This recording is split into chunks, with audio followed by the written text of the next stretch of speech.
We know that pattern of deliberate hyperventilation, much like deliberate cold exposure, deploys or releases noradrenaline and adrenaline into your brain and body.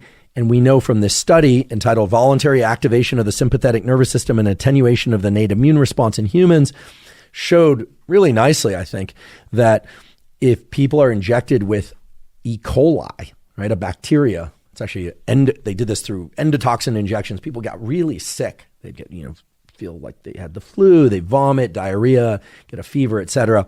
However, if they did the sorts of breathing that I talked about just a moment ago, prior to that, they were able to ward off a lot of the symptoms associated with the endotoxin infection. And you would say, okay, wow, their immune system just fired up and they were able to fight it off. But it's trickier than that, actually. What happened was the release of epinephrine and norepinephrine from cyclic hyperventilation, which is really what really is. Cyclic hyperventilation, also called Wim Hof breathing, also called Tumo breathing, etc.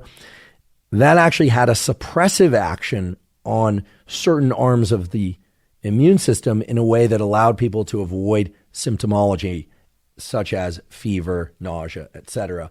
And we would imagine the same thing would occur with deliberate cold exposure done prior to bacterial infection or viral exposure.